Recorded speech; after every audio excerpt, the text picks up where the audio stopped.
au point de vue criminel, disait Sherlock Holmes, Londres est devenue une ville bien dépourvue d'intérêt depuis la mort du regretté professeur Moriarty. Vous trouverez sans doute peu de vos concitoyens à partager votre opinion, répondis-je. C'est vrai, je ne dois pas être égoïste, dit-il en souriant et en éloignant sa chaise de la table. La collectivité y a certainement gagné et personne n'y a perdu, excepté peut-être les pauvres reporters dont le gagne-pain a disparu. Avec un bonhomme comme lui sur la brèche, les journaux du matin avaient toujours du pain sur la planche. Souvent, Watson, le plus léger détail, l'indice le plus faible, suffisait à me démontrer que ce génie du mal était dans l'affaire, de même que le plus léger tremblement d'une toile d'araignée indique que le monstre se trouve au fond de sa retraite.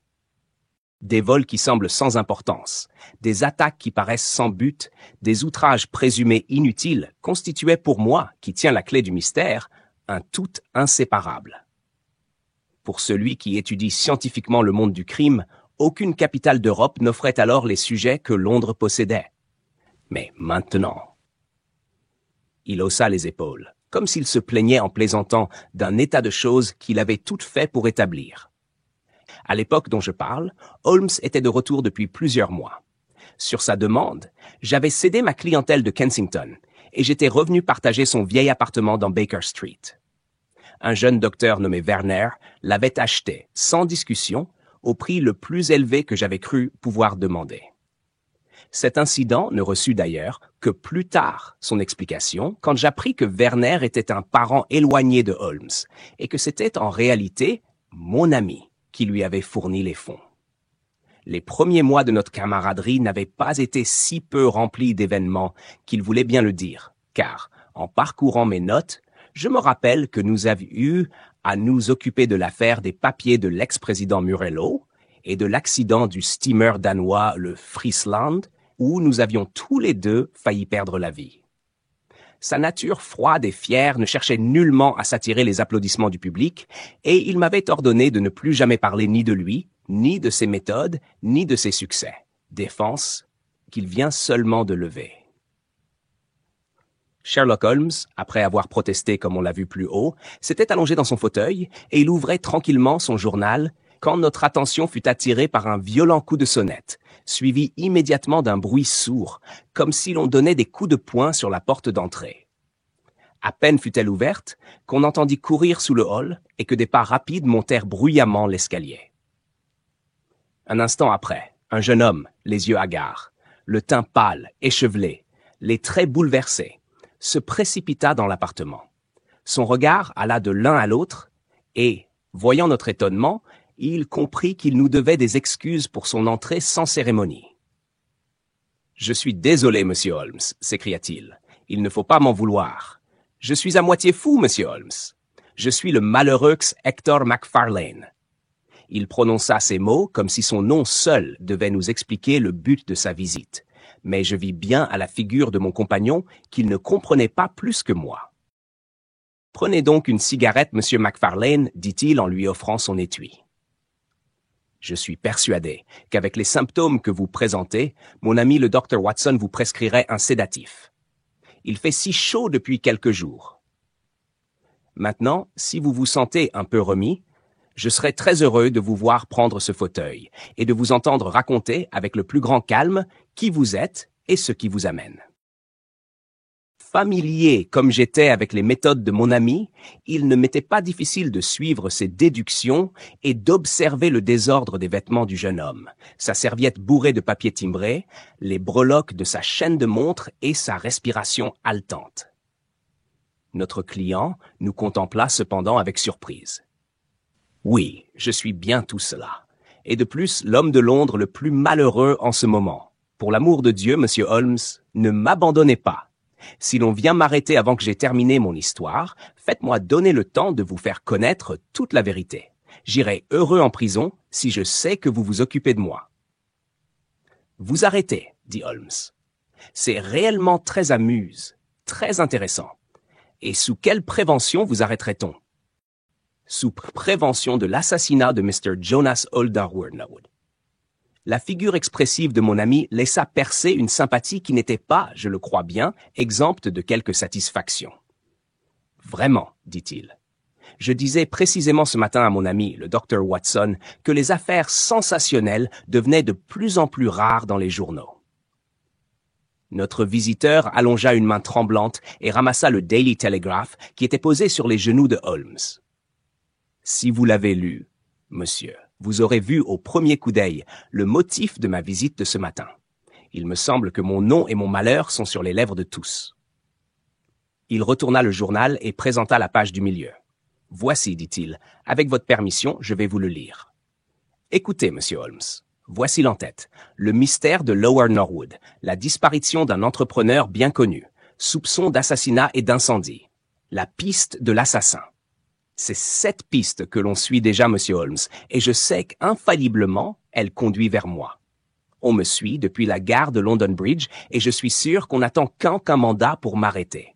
Cela va briser le cœur de ma pauvre mère. Oui, cela va lui briser le cœur. » Il joignit les mains dans une attitude de supplication tout en se balançant sur sa chaise. Je regardais avec le plus vif intérêt cet homme sous le coup d'une accusation capitale. Il était blond, d'une beauté fade, avec des yeux bleus effarés, la face rasée, la bouche faible et timide. Il pouvait avoir 27 ans.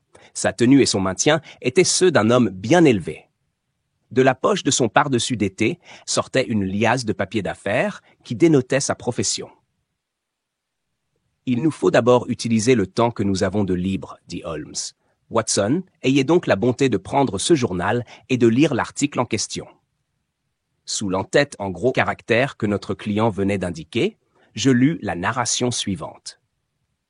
À la fin de la nuit dernière ou vers l'aube, un fait s'est produit à Lower Norwood qui permet de croire à un crime très grave.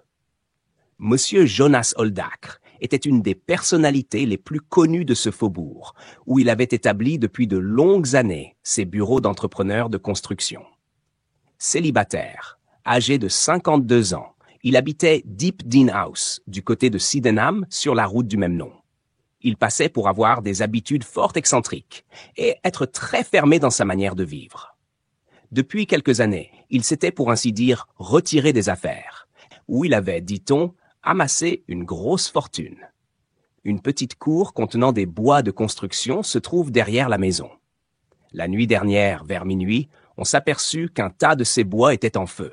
Les pompiers ne tardèrent pas à arriver sur les lieux, mais le bois très sec brûlait avec furie. L'incendie ne put être arrêté et bientôt tout le tas fut la proie des flammes. Jusqu'alors, cette affaire ne semblait être qu'un simple accident. Mais de nouveaux détails semblent faire croire à un crime.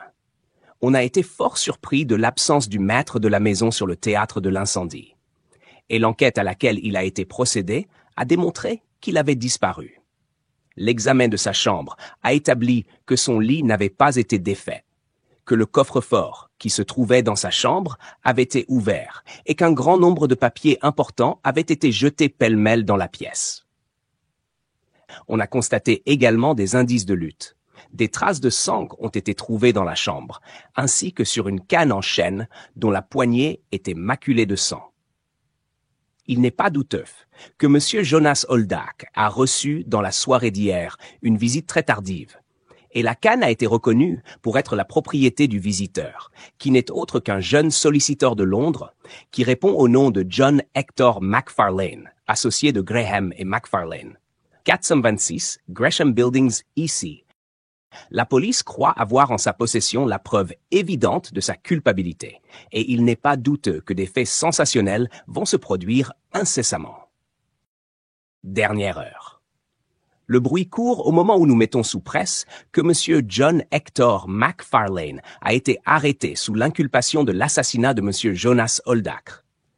Ce qui est certain, c'est qu'un mandat a été décerné contre lui. L'enquête faite à Norwood a amené la découverte de charges particulièrement graves. En plus des signes de lutte dans la chambre à coucher du malheureux entrepreneur, on a établi que les fenêtres de cette pièce, 6 au rez-de-chaussée, étaient ouvertes, et on a relevé la trace d'un objet lourd qui a dû être traîné jusqu'au tas de bois.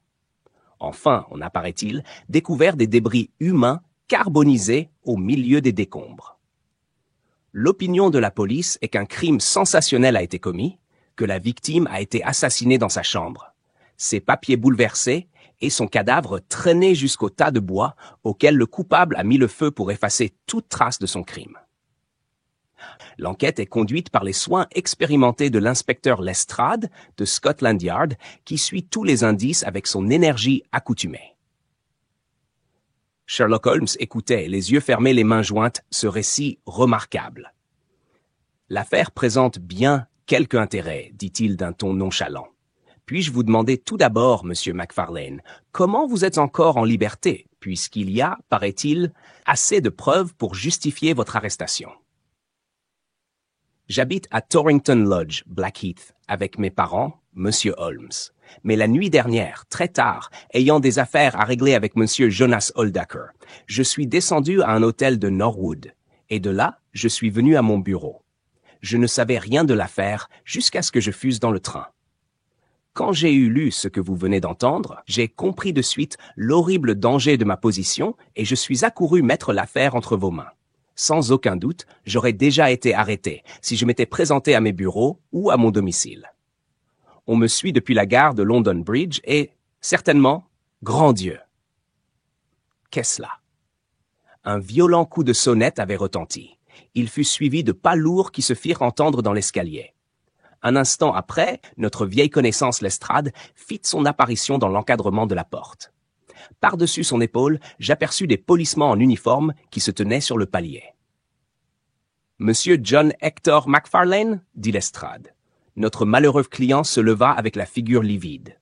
« Je vous arrête sous l'inculpation d'homicide volontaire sur la personne de monsieur Jonas Oldacker, de Lower Norwood. » Macfarlane se tourna vers nous avec un geste de désespoir et retomba écrasé sur son fauteuil.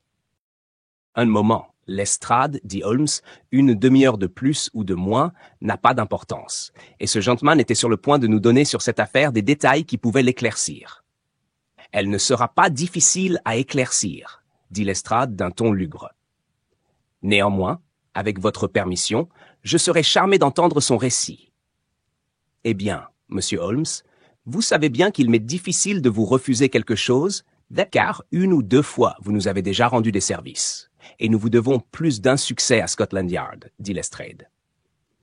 Cependant, il faut que je reste avec mon prisonnier, et je dois l'avertir que tout ce qu'il dira pourra se retourner contre lui. Je ne demande pas mieux, répondit notre client. Tout ce que je désire, c'est que vous puissiez entendre et reconnaître la vérité tout entière. Lestrade regarda sa montre. Je vous donne une demi-heure.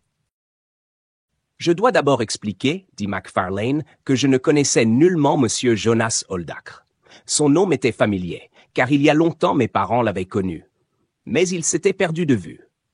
Je fus donc très surpris quand hier, vers 3 heures, il entra dans mon bureau à la Cité. Mon étonnement ne fit que s'accroître quand il m'eut indiqué le but de sa visite. Il tenait à la main plusieurs feuilles d'un agenda, couvertes de gribouillages. Les voici d'ailleurs. Et il les posa sur mon bureau. « Voici mon testament, fit-il, et je vous prierai de lui donner la forme légale. Je vais m'asseoir ici pendant ce temps-là. » Je me mis moi-même à le copier, et vous imaginerez mon étonnement quand je vis qu'à part quelques legs, il me laissait toute sa fortune. C'était un petit homme très bizarre, aux yeux de furet, aux cils blancs. Quand je le regardais, je vis que ses yeux très vifs m'examinaient avec une expression particulièrement maligne. Je ne pouvais en croire mes sens en lisant les termes de son testament. Mais il m'expliqua qu'il était célibataire, n'avait que des parents éloignés, qu'il avait connu mon père et ma mère dans sa jeunesse, avait toujours entendu dire que j'étais un jeune homme très méritant, et que, dans ces conditions, il serait heureux de voir sa fortune tomber dans des mains qui en seraient dignes. Je balbutiai des remerciements. Le testament fut bientôt terminé, signé en présence de mon clerc. Le voici sur ce papier bleu, et comme je vous l'ai expliqué, ces feuillets en sont le brouillon. Monsieur Jonas Oldacker m'informa ensuite qu'il avait un grand nombre de documents, des baux de construction, des titres, des obligations hypothécaires, etc., que je devais examiner avec lui pour me mettre au courant. Il ajouta qu'il n'aurait pas l'esprit tranquille jusqu'au moment où tout serait en règle, et il m'invita à venir chez lui à Norwood, cette nuit même, avec le testament sur moi, afin de tout terminer. « Rappelez-vous, mon garçon, me dit-il, pas un mot à vos parents jusqu'à ce que tout soit fini. C'est une surprise que je leur ménage. Il insista beaucoup sur ce point et obtint de moi une promesse formelle. Vous pensez bien, monsieur Holmes, que je n'étais pas en situation de lui refuser ce qu'il pouvait me demander. Il était devenu mon bienfaiteur, et je n'avais qu'un désir, celui de suivre ses volontés jusque dans les plus petits détails. J'envoyais une dépêche chez moi pour dire qu'une affaire importante m'était survenue et que je ne savais à quelle heure je rentrerais. Monsieur Oldacre m'avait invité à souper avec lui à 9 heures, car il ne rentrerait pas sans doute avant cette heure-là. J'éprouvais quelques difficultés à trouver sa maison, et il était près de 9h30 quand j'entrais. Un instant. Qui vous a ouvert la porte? Une femme d'un certain âge qui devait être sans doute sa femme de charge. Ce fut elle qui vous annonça? Précisément, dit Macfarlane. Continuez, je vous prie. Macfarlane essuya ses tempes mouillées de sueur et continua son récit. Je fus donc introduit par cette femme dans le parloir où un souper frugal était préparé. Plus tard, M. Jonas Oldacre me conduisit dans sa chambre à coucher, où se trouvait un énorme coffre-fort. Il l'ouvrit, en sortit une liasse de papier que nous parcourîmes ensemble. Nous terminâmes entre 11h et minuit. Il me fit remarquer alors qu'il ne fallait pas déranger sa femme de charge et me fit sortir par la porte vitrée qui était restée ouverte. Le store est-il baissé? Je n'en suis pas sûr, mais je crois qu'il l'était à moitié. Oui, je me rappelle maintenant qu'il le fit monter pour ouvrir la porte-fenêtre toute grande. Je ne pus trouver ma canne et il me dit « Cela ne fait rien, mon garçon. J'espère maintenant que je vous verrai souvent. Je la garderai jusqu'à ce que vous veniez me la réclamer. » Je le quittai, le coffre-fort ouvert et les papiers rangés en paquets sur la table. Il était si tard que je ne pouvais songer à retourner à Blackheath. Je passai donc la nuit à l'hôtel Anerley Arms, et je n'ai rien su de plus jusqu'à ce matin où j'ai appris cet horrible drame. « Avez-vous encore quelque chose à lui demander, monsieur Holmes ?» dit Lestrade, dont les sourcils s'étaient plus d'une fois froncés pendant le cours de ce récit. « Non, jusqu'à ce que je sois allé à Blackheath. Vous voulez dire Norwood ?» fit Lestrade. « Oui, sans doute. » « C'est ce que je voulais dire, » répondit Holmes avec un sourire énigmatique. Lestrade avait appris, par plus d'expérience qu'il n'ait voulu l'avouer, que ce cerveau d'acier était de taille à dénouer des énigmes insolubles pour lui. Je le vis regarder mon ami avec curiosité. « Je serai heureux de vous parler tout à l'heure, monsieur Sherlock Holmes, » dit-il. « Et maintenant, monsieur Macfarlane, 2 de mes agents sont à la porte et un fiacre vous attend en bas. » Le malheureux jeune homme se leva et, après avoir jeté vers nous un regard suppliant, quitta l'appartement. Les agents le conduisirent au fiacre, mais Lestrade resta. Holmes avait ramassé les pages du brouillon du testament et les regardait avec le plus vif intérêt. « Il y a quelque chose dans ces documents, n'est-ce pas, Lestrade ?» dit-il en les lui tendant. L'inspecteur les regarda d'un air embarrassé. Je puis lire les premières lignes, celles du milieu de la seconde page et quelques-unes à la fin. Elles sont nettes comme des caractères d'imprimerie, mais l'écriture des autres pages est détestable, et il y a même 3 endroits que je ne puis déchiffrer. « Que dites-vous de cela ?» demanda Holmes. « Eh bien, qu'en dites-vous, vous ?» Cela a été écrit dans un train. Les parties bien écrites l'ont été aux arrêts dans les gares, les mauvaises pendant le trajet, et les très mauvaises l'ont été aux aiguilles d'embranchement. Un expert scientifique vous dirait que cela a été fait sur une ligne de banlieue, car n'importe où, excepté près d'une grande ville, on ne trouverait tant de se succédant aussi rapidement. Si l'on admet qu'il a passé tout son voyage à écrire le testament, le train était un express qui ne s'est arrêté qu'une fois entre Norwood et London Bridge. Lestrade se mit à rire. « Vous êtes trop fort pour moi, quand vous commencez vos théories, monsieur Holmes, » dit-il. « Mais est-ce que tout cela a trait à l'affaire? » Cela corrobore tout simplement la déclaration du jeune homme. Sur ce point que le testament a été fait par Jonas Oldacre au cours de son voyage. C'est curieux, n'est-ce pas, d'avoir confectionné un semblable document dans de pareilles conditions. Cela vous suggère aussitôt l'idée que cet acte, dans sa pensée, n'avait pas une très grande importance. Un homme qui fait son testament de cette manière ne saurait mieux établir son intention de n'y attacher aucun effet réel. Et pourtant, à ce moment, il a signé son arrêt de mort, dit Lestrade. Vraiment? Vous ne le croyez pas, vous? C'est possible, mais je ne trouve pas l'affaire élucidée en ce qui me concerne. Pas élucidée. Eh bien, quelle affaire trouveriez-vous claire, sinon celle-ci? Voilà un jeune homme qui apprend tout à coup qu'après le décès d'un vieillard, il bénéficiera d'une fortune. Que fait-il?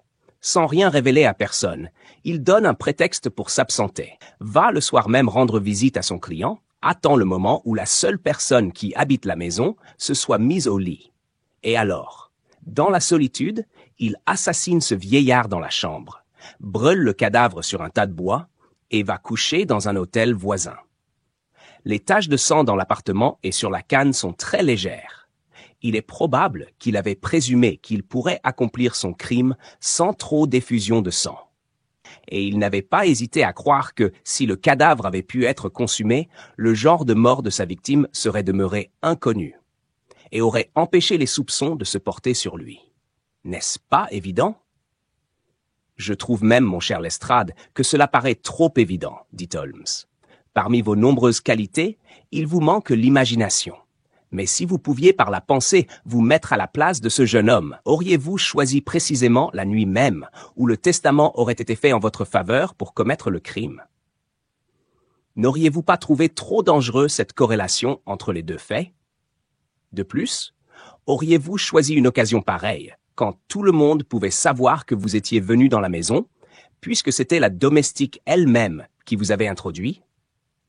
Enfin, auriez-vous pris le soin de faire disparaître le cadavre et de laisser votre canne en évidence pour bien établir que vous étiez l'assassin?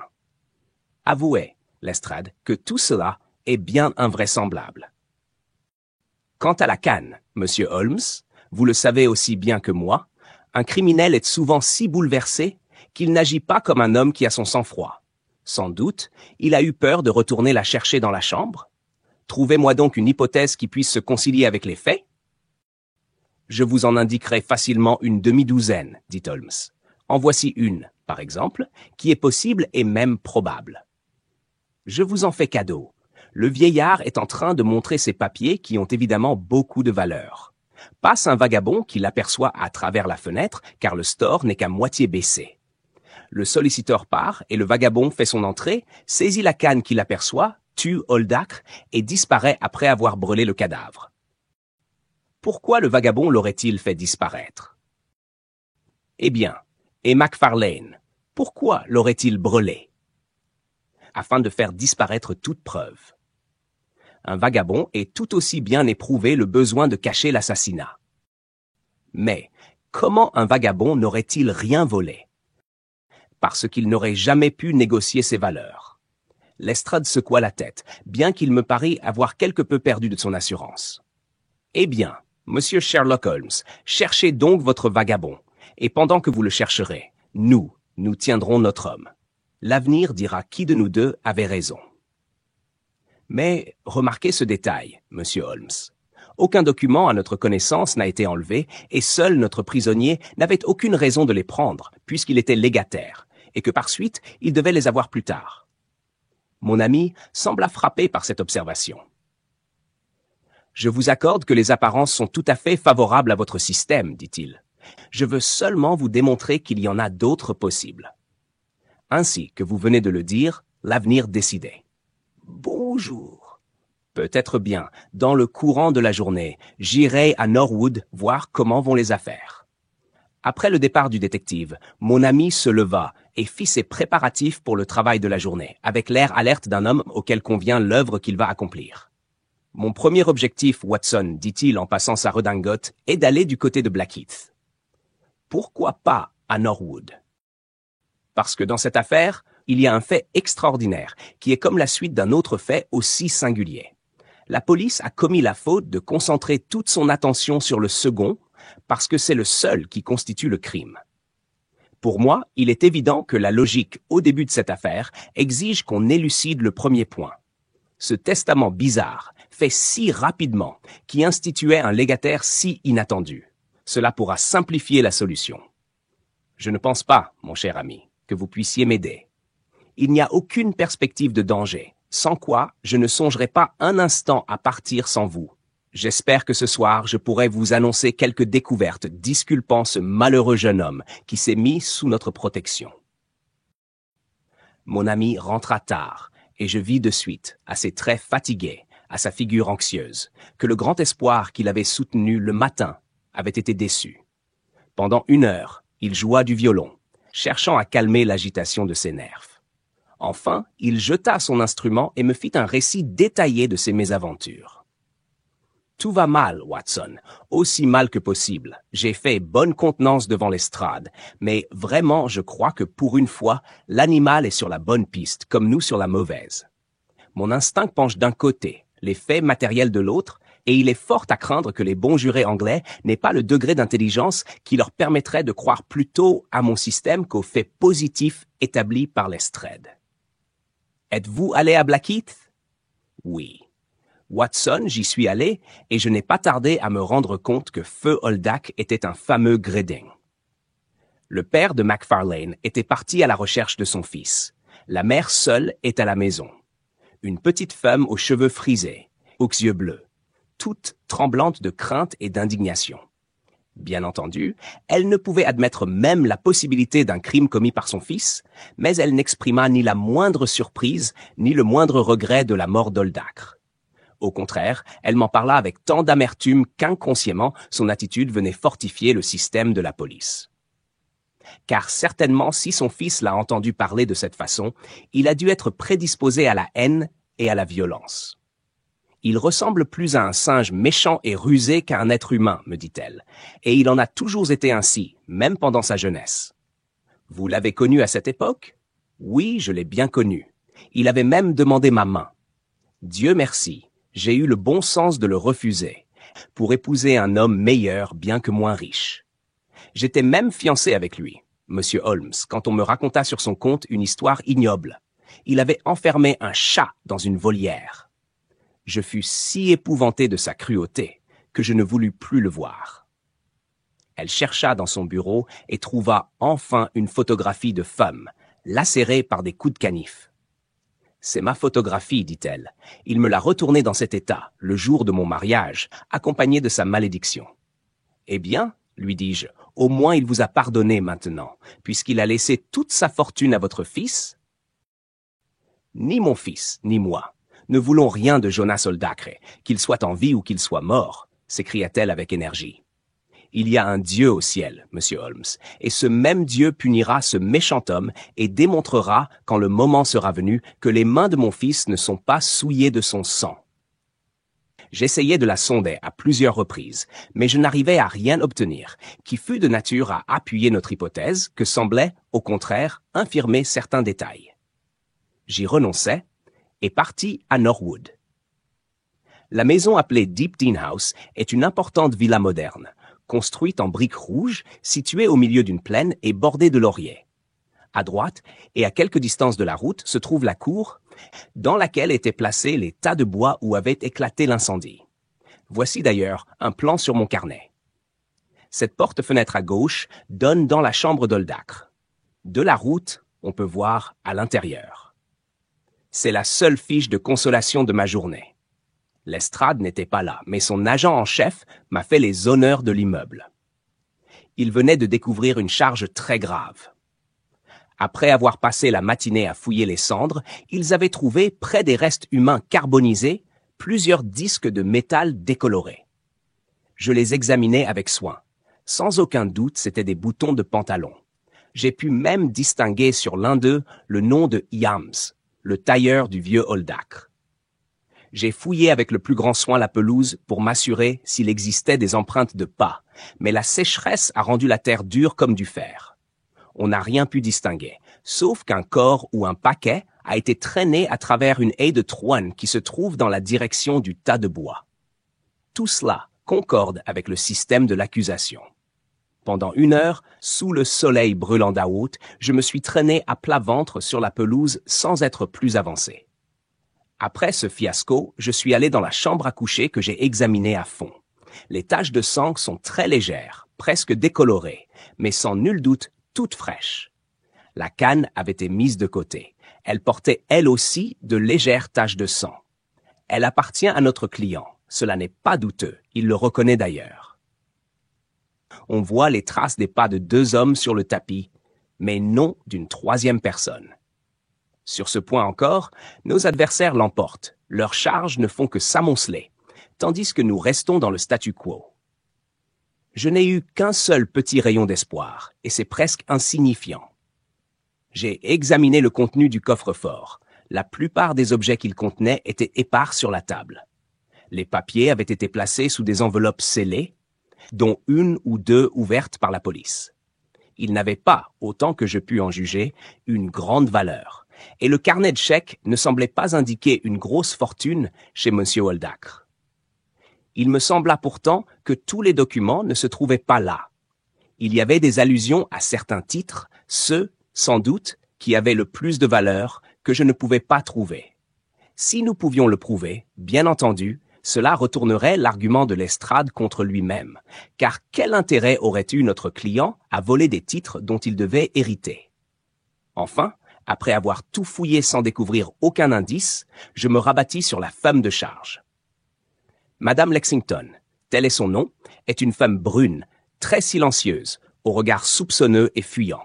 Elle pourrait nous dire bien des choses si elle le voulait, j'en suis convaincu, mais elle est cachetée comme la cire.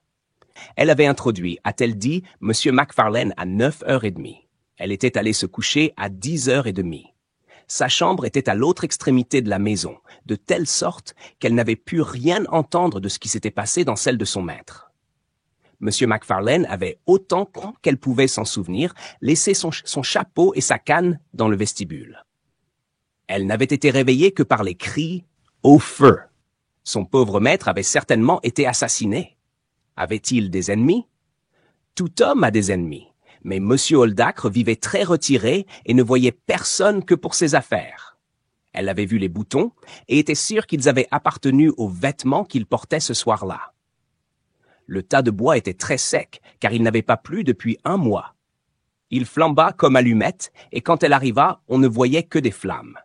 Elle avait, ainsi que tous les pompiers, senti l'odeur de la chair brûlée. Elle ne savait rien, ni des documents, ni des affaires privées de M. Oldacre. Voilà, mon cher Watson, le rapport sur mon échec. Et pourtant, dit-il en serrant ses mains maigres dans le paroxysme de la conviction. Je sens que l'accusation fait fausse route. Je le sens au plus intime de moi-même. Il y a quelque chose qui n'est pas clair et que connaît sûrement la femme de charge. Il y avait dans son regard une méfiance instinctive qui se trouve toujours chez ceux qui sont au courant d'un crime. Qu'importe. À quoi bon parler de tout cela, Watson? À moins qu'une chance heureuse ne vienne nous favoriser. Je crains fort que la disparition mystérieuse de Norwood ne figure pas sur la liste de nos succès, qui, je le prévois, seront tôt ou tard livrés à la publicité. Cependant, lui dis-je, l'attitude de l'accusé impressionnera favorablement le jury. Il ne faut pas s'y fier, mon cher Watson. Vous rappelez-vous ce terrible assassin, Bert Stevens, qui nous pria de nous occuper de lui en 1887? Avez-vous jamais rencontré un jeune homme d'apparence plus douce, de manière plus onctueuse? C'est vrai. À moins que nous ne puissions établir un autre système pouvant se justifier, notre jeune homme est perdu. Vous ne trouverez pas un point dans l'affaire qui ne devienne une arme contre lui, et l'enquête tout entière est terrible. Cependant, il y a un détail à propos des papiers d'affaires, qui pourra nous servir comme point de départ des recherches. En regardant le carnet de chèques, j'ai constaté que le solde du crédit d'Oldacre était presque insignifiant. Et cela parce que, pendant le courant de l'année dernière, il avait souscrit des chèques très importants à un certain monsieur Cornelius. J'avoue que je serais très heureux de savoir quel est ce personnage avec lequel l'entrepreneur retiré des affaires a de si importantes relations. Ne serait-il pas pour quelque chose dans le drame? Cornelius peut être un courtier. Pourtant, je n'ai trouvé aucune note correspondant à des paiements aussi importants. À défaut d'autres indications, il y a lieu de rechercher à la banque quelle est la personne qui a touché ces chèques. Malgré tout, je crains bien que notre affaire n'échoue misérablement et que Lestrade n'arrive à faire pendre son client, ce qui sera un triomphe pour Scotland Yard. Je ne sus jamais si Sherlock Holmes dormit bien cette nuit-là. À déjeuner, je le trouvais pâle et fatigué, les yeux encore plus brillants sous leur cercle bleuâtre. Le tapis, tout autour de sa chaise, était jonché de bouts de cigarettes et de journaux du matin. Un télégramme était ouvert sur la table. « Que pensez-vous de ceci » dit Holmes en me le tendant. Il venait de Norwood et était ainsi conçu. Nouvelle charge accablante. Culpabilité Macfarlane définitivement établie. Vous conseille abandonner affaire Lestrade. Cela paraît sérieux, m'écriai-je. C'est le chant de triomphe de Lestrade, répondit Holmes avec un sourire amer. Pourtant, il serait peut-être prématuré d'abandonner notre cause. Après tout, une charge nouvelle est quelquefois une arme à deux tranchants et peut très bien démontrer tout autre chose que ce que croit Lestrade. Déjeunez donc, Watson. Nous sortirons ensemble voir ce que nous pourrons faire. Je sens que j'aurai besoin aujourd'hui de votre compagnie et de votre appui moral. Mon ami ne déjeuna pas. C'était chez lui une règle que dans les coups de feu, il ne prenait aucune nourriture, et il comptait tellement sur son tempérament d'acier que je l'avais vu tomber d'inanition dans de semblables occasions. En ces moments, je ne puis consacrer mon énergie et ma force nerveuse à la digestion. Avait-il l'habitude de dire quand, en qualité de médecin, je lui faisais des remontrances amicales? Je ne fus donc pas surpris de le voir ce matin-là se mettre en route avec moi vers Norwood sans avoir touché à son repas. Une foule toujours avide de spectacles malsains entourait encore Deep Dean House, cette villa du faubourg, que j'ai déjà décrite. De l'intérieur du jardin, Lestrade se dirigeait vers nous, le visage rayonnant de sa victoire, exultant d'un triomphe de mauvais goût.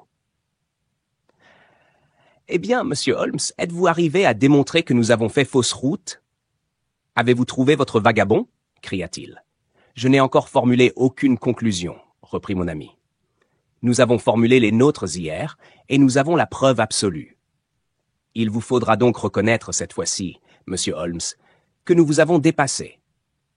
Vous avez l'air, en effet, d'avoir découvert quelque chose de peu ordinaire, dit Holmes. Lestrade partit d'un rire bruyant. « Vous êtes bien comme les autres, vous n'aimez pas à être battu, dit-il. Mais on ne peut pas s'attendre à avoir toujours raison, n'est-ce pas, Dr. Watson? Venez par ici, messieurs. Je pense bien que je vais vous convaincre, une fois pour toutes, que c'est bien John Macfarlane qui a commis le crime. » Il nous fit traverser le corridor et nous fit pénétrer dans un vestibule obscur qui se trouvait par derrière. « C'est ici que le John Macfarlane a dû prendre son chapeau après avoir commis le crime, dit-il. Voyez donc cela. » D'un geste dramatique, il fit craquer une allumette et nous pûmes apercevoir une tache de sang sur le mur blanchi à la chaux. Quand il eut approché l'allumette plus près, je pusse me rendre compte que ce n'était pas une tache, mais bien l'empreinte très nette d'un pouce. Regardez donc avec votre loupe, monsieur Holmes. C'est ce que je fais.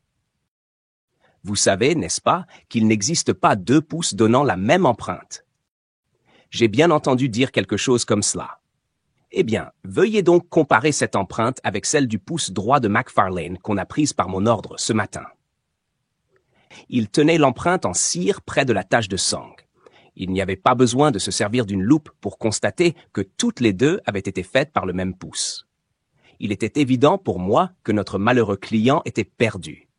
« C'est péremptoire, » dit Lestrade. « Oui, péremptoire, dis-je, comme un échaud. »« C'est péremptoire, » dit Holmes. Il y avait, dans le ton de sa voix, une nuance qui me frappa, et je me retournai pour le regarder. Sa figure était changée d'une manière extraordinaire. Ses yeux brillaient comme des étoiles, et l'on sentait qu'il faisait des efforts désespérés pour résister au fou rire. « Vraiment, vraiment, dit-il enfin. Qui l'aurait pensé? Que les apparences sont donc trompeuses. Il semblait un si aimable jeune homme.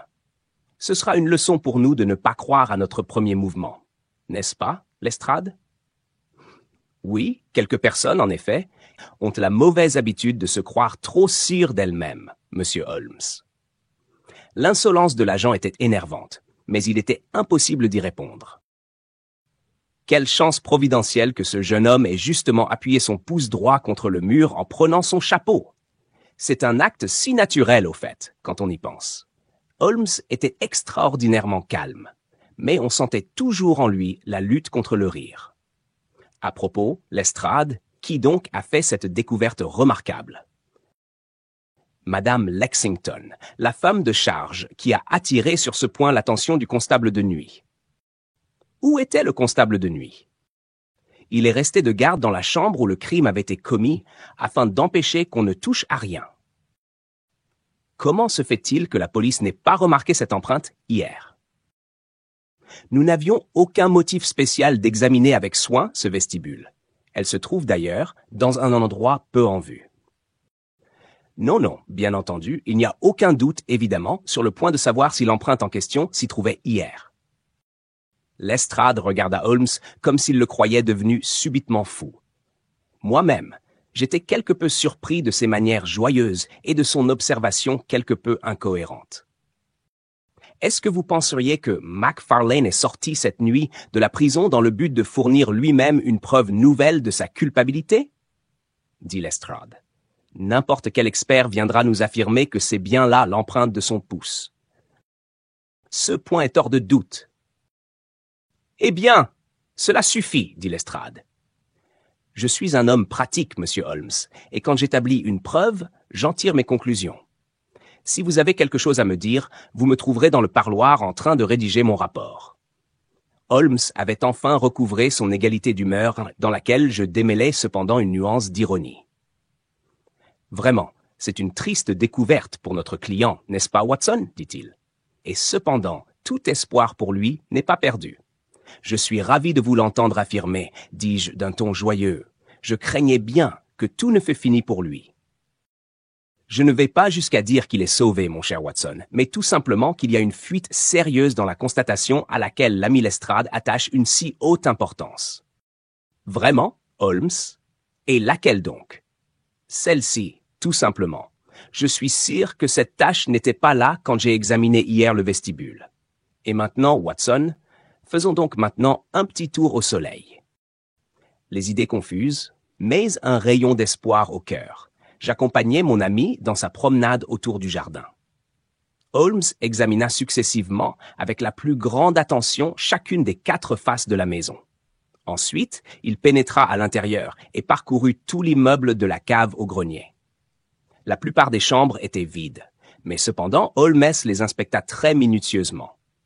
Enfin, dans le corridor supérieur sur lequel s'ouvraient 3 chambres non meublées, il fut saisi d'un spasme de rire. « Il y a vraiment des traits absolument uniques dans cette affaire, Watson, dit-il. Le moment est venu, je crois, de mettre notre ami Lestrade dans la confidence. Il s'est amusé à nos dépens, nous allons sans doute lui rendre la monnaie de sa pièce, si j'ai, comme je le crois, trouvé la clé du problème. Oui, je vois comment nous allons le résoudre. » L'inspecteur de Scotland Yard écrivait dans le parloir, quand Holmes vint le déranger. « Vous rédigez, je crois, votre rapport sur cette affaire, dit-il. »« Oui. »« Ne pensez-vous pas que c'est un peu prématuré? Je ne puis m'empêcher de croire que votre preuve n'est pas absolue. » Lestrade connaissait trop bien mon ami pour se méprendre au ton de ses paroles. Il posa sa plume et le regarda avec curiosité. « Que voulez-vous dire, monsieur Holmes? » Qu'il y a tout simplement un témoin important que vous n'avez pas vu. Pouvez-vous le produire? Je crois que oui. Faites-le donc. Je ferai de mon mieux. Combien d'agents avez-vous? J'en ai 3 sous la main. Très bien, dit Holmes. Sont-ils solides? Ont-ils des voix fortes? Je n'en doute pas, mais je n'aperçois pas ce que leur voix peut avoir à faire en tout ceci. Peut-être vous aiderai-je à vous en apercevoir et d'autres choses aussi, dit Holmes. Ayez donc la bonté de les faire venir et je vais essayer. 5 minutes plus tard, les 3 agents étaient réunis dans le vestibule. Dans le bûcher, vous trouverez une grande quantité de paille, dit Holmes. Veuillez aller m'en chercher 2 bottes. Elles feront apparaître le témoin que nous attendons. Je vous remercie. Vous avez bien quelques allumettes dans votre poche, Watson? Et maintenant, monsieur Lestrade, ayez donc l'amabilité de m'accompagner jusqu'en haut. Ainsi que je l'ai dit, un large corridor desservait 3 chambres à coucher vides. Sherlock Holmes nous conduisit à l'une des extrémités de ce couloir, tandis que les agents riaient, et que Lestrade le regardait fixement. L'étonnement, l'anxiété, L'ironie se succédait sur son visage. Holmes se tenait devant nous. On est dit un prestidigitateur préparant un de ses tours. Voulez-vous être assez aimable pour faire monter 2 seaux d'eau par vos constables? Mettez la paille par terre, loin du mur de chaque côté. Et maintenant, tout est prêt? La physionomie de Lestrade commença à s'emporprer de colère. « Je ne sais pas si vous voulez vous payer notre tête, monsieur Sherlock Holmes, dit-il. Si vous savez réellement quelque chose, vous n'avez pas besoin de tout cet attirail. Je vous assure, mon brave Lestrade, que j'ai d'excellentes raisons d'agir comme je le fais. Vous vous rappelez peut-être qu'il y a quelques heures à peine, vous vous moquiez de moi quand le soleil était de votre côté. Il ne faut pas m'en vouloir si maintenant je vous traite en grande pompe et cérémonie. Ouvrez la fenêtre, je vous prie, Watson, et enflammez la paille. » C'est ce que je fis. Chassé par le courant d'air, une spirale de fumée grise s'éleva dans le corridor, tandis que la paille sèche flambait en pétillant. « Nous allons voir maintenant si nous pouvons vous trouver votre témoin, Lestrade. Veuillez vous joindre à moi en criant « Au feu !» Allons, 1, 2, 3, au feu! Criâmes-nous. Merci. Encore une fois, je vous prie. Au feu! Une dernière fois, messieurs. Et tous ensemble, au feu!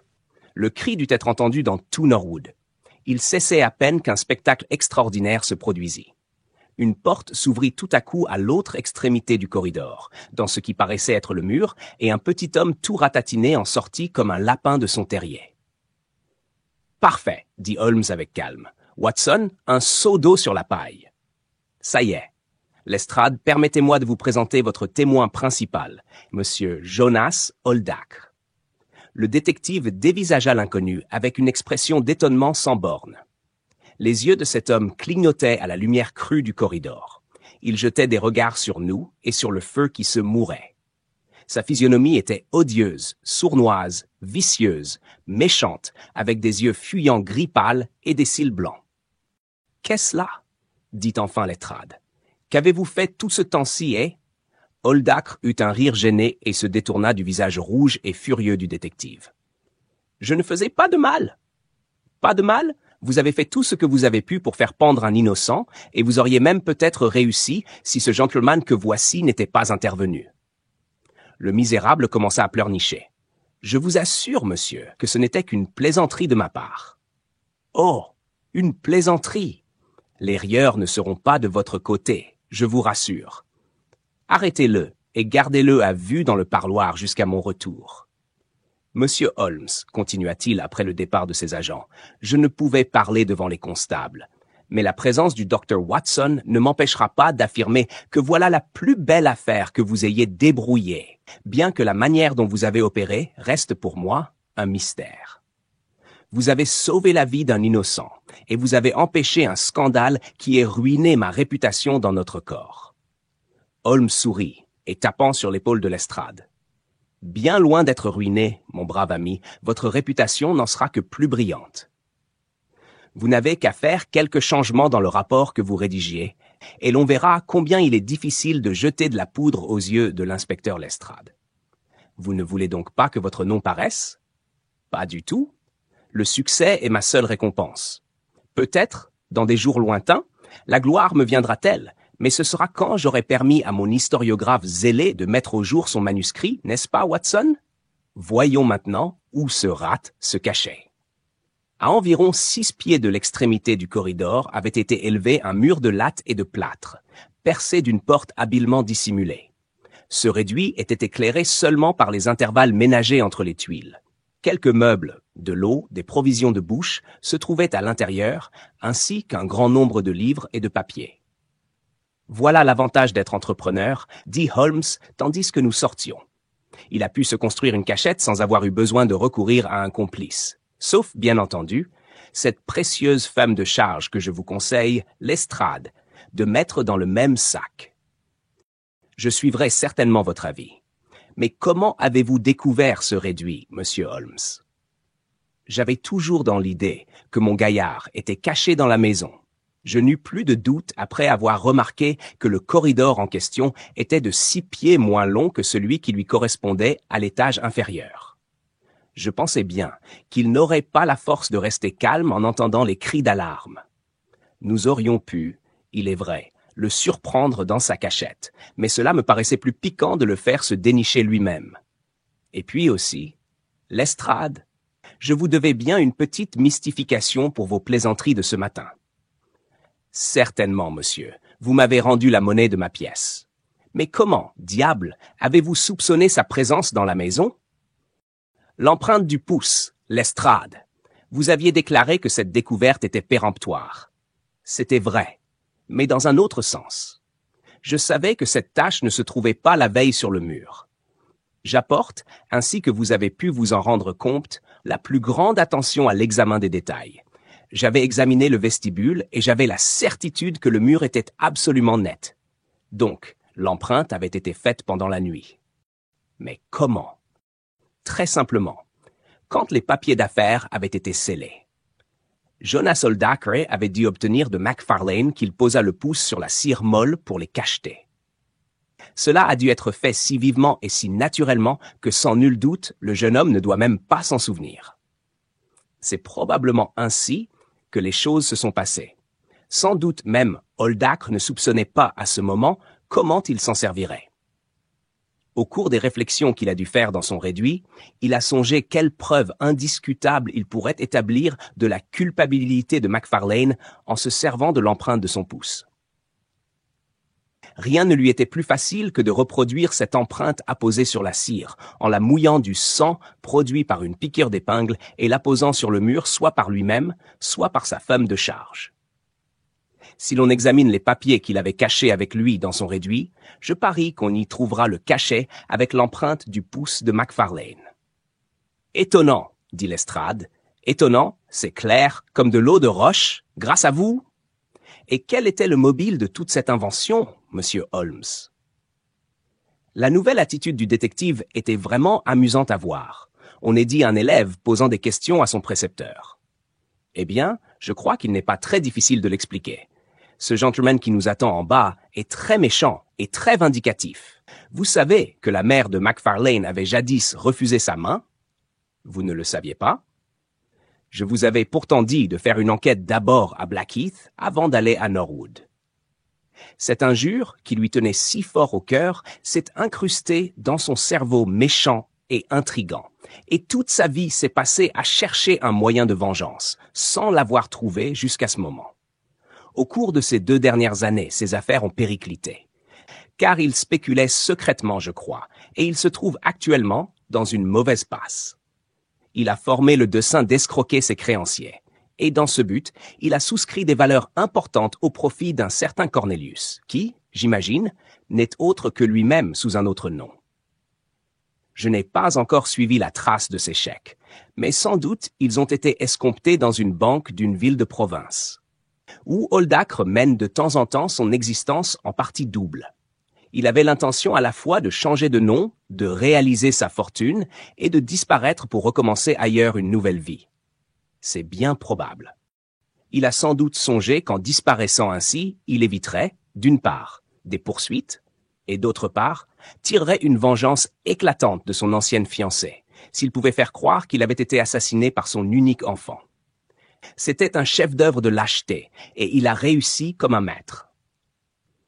L'idée du testament qui donnait un mobile apparent au crime, la visite secrète faite à l'insu des parents, la possession de la canne, le sang, les restes d'ossements calcinés, les boutons trouvés près des piles de bois, tout cela était admirable.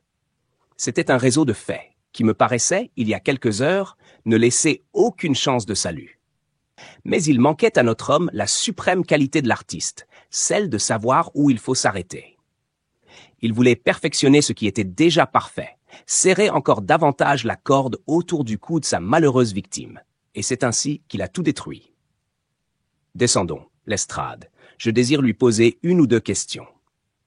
L'infâme personnage était assis dans son parloir entre 2 polissements. C'était une plaisanterie, mon bon monsieur, et rien de plus. Gémit-il sans discontinuer. Je me suis uniquement caché pour savoir l'effet que produirait ma disparition, et j'en suis persuadé, vous n'êtes pas assez injuste pour croire que j'aurais laissé aucun mal en résulter pour ce pauvre Macfarlane. C'est ce que le jury décidera, dit Lestrade. Nous aurons toujours une affaire de complot prémédité, si nous n'avons pas une tentative d'assassinat. Et sans doute vos créanciers pourront toucher à la banque les valeurs de M. Cornelius, dit Holmes. Le petit homme sursauta et tourna ses yeux vers mon ami. J'ai beaucoup à vous remercier. Peut-être un jour pourrai-je m'acquitter de ma dette. Holmes sourit avec indulgence. Je crois que votre temps sera très bien employé pendant quelques années, dit-il. À propos, qu'avez-vous donc mis sous le tas de bois en sus de votre vieux pantalon? Un chien crevé, des lapins ou quoi? Vous ne voulez pas me le dire? Vraiment, ce n'est pas gentil. Sans doute une couple de lapins ont suffi pour fournir le sang et les débris d'os nécessaires. Si jamais vous faites un compte-rendu de l'affaire, Watson, vous pourrez opter pour les lapins.